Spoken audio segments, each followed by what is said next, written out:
Energized show, up the Irish.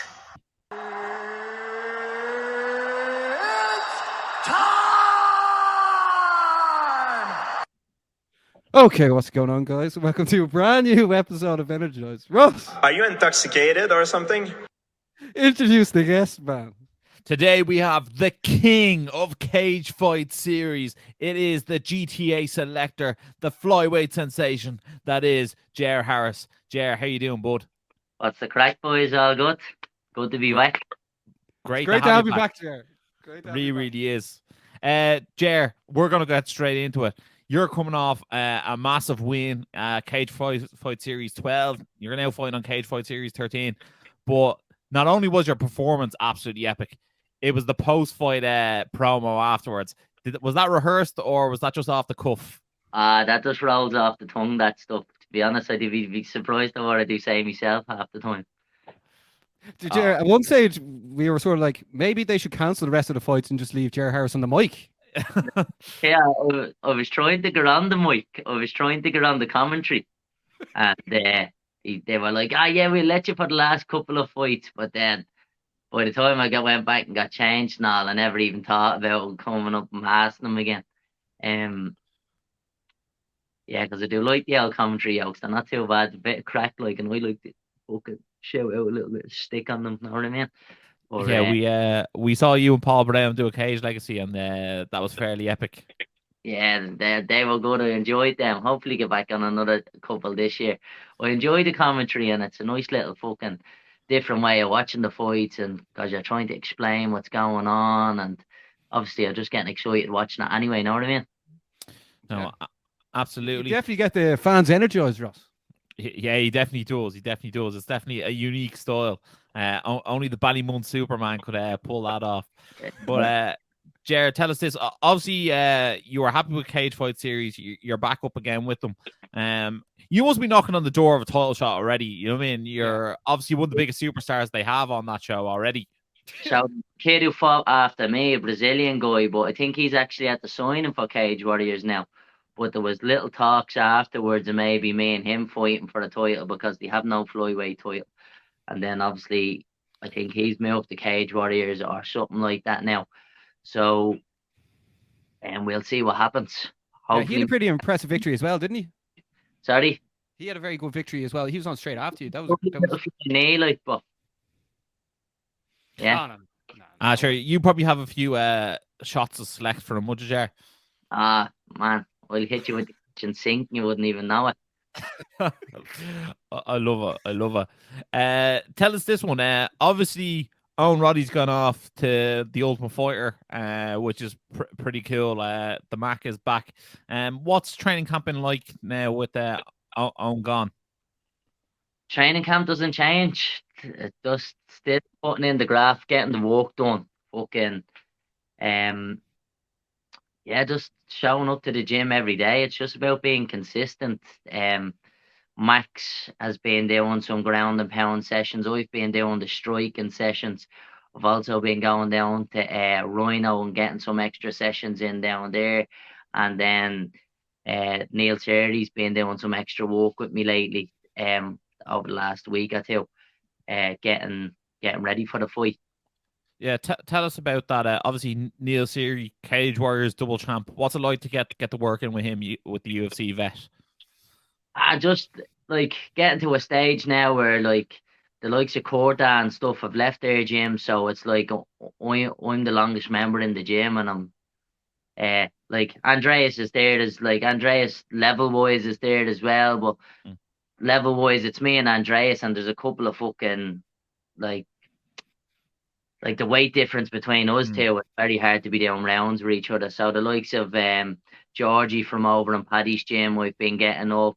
Jamie Abbott, I've been doing some rounds with, and then definitely with Neil, it's just like getting put in bad positions where I'm usually not being put in because of the level. Know what I mean?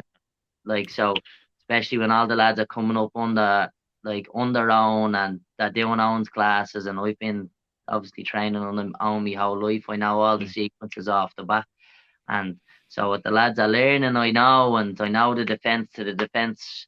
So it's nice to go somewhere else and feel different bodies out, and get like they change to get our sequences differently, and Neil's been like pouring it on me and making the sessions hard. That seems to be something that's quite prominent in Charlestown. Is that one of Owen's philosophies? Because I've seen like Andreas Binder go up to Fight Academy Ireland. I've seen Max do plenty of cross training. That's Conor McCarthy does a bit of cross training as well. Is that something that Owen preaches, or is that just down to the individuals in the gym? Well, it's just I think it's down to the individuals as well. Like if like the likes of me, Max, Andreas, like we all believe we're the best in the world, not the country, you know what I mean? So we're gonna go and test ourselves against all the bodies, and I think that's how you like one of the best ways you grow as a fighter, because if you're only in the one place moving around with the exact same bodies all the time, it's like that stuff gets repetitive. So it's good to be tested in different areas. Like my little brother boxes for Ballybuck, and they probably have a different boxing gym down with them every Saturday. Know what I mean? So if you're doing any other sports, and I remember when I was boxing, it was the same. There was a different gym down every Sunday in Saviours, and you're getting tested by different bodies. You have to learn different types of timing. You have to break down different games. You have to set up different game plans, and that's what I've tried to add into me camps. Like since I'm an amateur, I've always tried to go and get extra rounds here and there. But now with Rhino's only down the road, and then we have like Georgie from Paddy's gym has been coming over and getting extra work in with me, and he's bleeding storm in the amateur scene at the moment. So I think Georgie was 30-26 there last weekend at Euro. So shout out to Georgie. No, it's great to see, especially when you turn pro. You know what I mean? Like you don't really. Well, I'm not mad on seeing too many Ireland versus Ireland fights now. I know you fought Kieran Mulholland. That was brilliant. I don't mind winning your first couple of fights, but as you advance on further in your career, I think there's less need for Ireland versus Ireland. So it's good to see. You getting the work in, and I suppose everyone benefits. You all upskill from it. 1,000,000%, and it's everybody upscales, and like I put up there 2 or 3 weeks, or maybe it was a month ago, about Tuesdays and Thursdays open mats for I prefer to have bleeding obviously flyweights and bantamweights, but the likes of Max and stuff is going to be coming up and doing the open mats as well. So, and that's open to anybody from any gym. And once you have a couple of fights, so like doing open mats like that and just running through drills. So starting in singles, starting on your back and guard, or maybe you're doing striking and we're starting striking rounds. We do a few striking drills, and then you're getting rounds, and then box wrestling rounds. Like trying to get like a little bit more of like the Irish scene like together and doing more rounds and making it more of a regular thing rather than because even if it doesn't fucking matter if bleeding next week you have like one of the amateur kids is bleeding fighting one of the amateur kids out, let's say you're bleeding Houlihan's or a Rhino, it doesn't matter because it's only an amateur record at the end of the day. They're gonna if they want to do anything with their amateur career and make it big and go and win all these IMAFs, they need to be going and getting all the fights and rounds they can and test themselves everywhere. And that goes for any level of pros, know what I mean? You'll see the likes of the highest level pros bring people into that camp. So why shouldn't we be doing it? Know what I mean? No, I definitely agree, and I think at the moment, it's definitely a formula that's working for yourself. So long may it last, and I'm sure when other gyms see a body like yours come in, they're delighted to have such a high skilled fighter come in and test themselves against their own fighters. Because even if you go in there and get the better of someone, well then at least that person knows that's the level they have to be at. And next time, then, know what I mean? And what you want, you're there to help each other and work with each other, but also you're there to test yourself against them, and that's what we want. And that's what I think it's so good about having a coach so good like as Owen.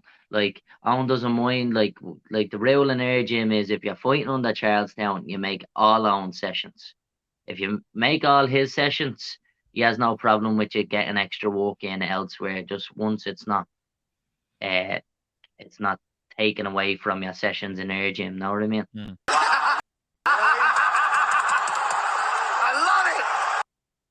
Yeah, I think that's what it needs to be, Baz. Exactly, Jared. From coaching Trainalta as well, it sort of seems like I don't know. It seems like you're just maturing, just right in front of our eyes. Like I remember we had you on a few years ago as Energized first ever one to watch, and like just the way you're speaking now, it's just like you seem to have like just progressed in the mindset.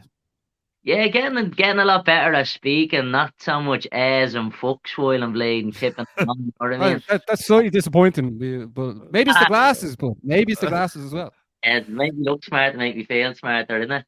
But that's what we say, man. That's what we say.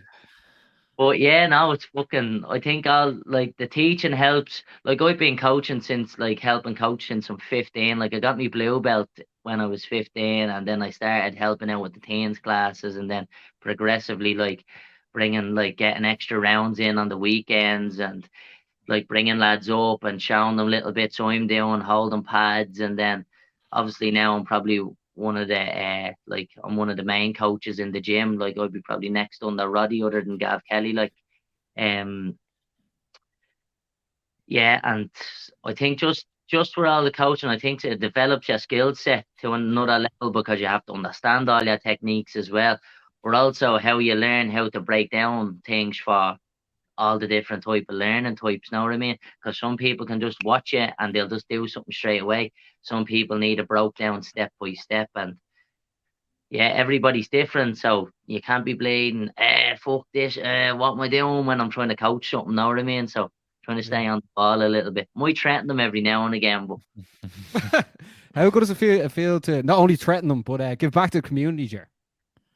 I love it. Like I love coaching. I coach a lot of the kids classes now. I do advanced kids classes on a Tuesday and a Friday up in the gym for getting them ready for competitions, and I just love putting it back into the gym because like before, you know, like the likes said, like we have like young Charlie Stone, young Ben Matton, young Leon Galley, like these lads are only that's gonna be starting their amateur careers soon, and you're putting it back in with them, and then like you can see them developing rounds, and you're seeing them do better, and you're seeing them pull the techniques off against other bodies, and when you're seeing that, and or when they're doing rounds at you and they have success with something, and you're like, right, fuck me, playing better, step her up in that chair, and it's like you're bringing their levels along, and them getting better is only making me better because I have to answer all the questions. Yeah, when you're deep, when you're going with someone you've trained, you have to dig deeper into your bag of tricks to come about on top. That's definitely something that you can definitely smile a bit about. So no, that's brilliant. Coach Jer is a force to be reckoned with in the Irish MMA scene. I ain't knowing bringing all the boys out in a few years. You're gonna have such a serious amount of killers on the scene.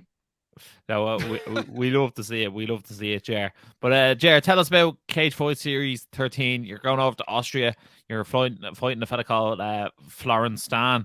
His nickname is Unbreakable. How long will that Unbreakable nickname last in the cage, Jer Harris? In seconds when I break his bleeding face with one right hand, and that'll be it. I'm gonna punish this kid. Do we think this fight will be shorter than the last one?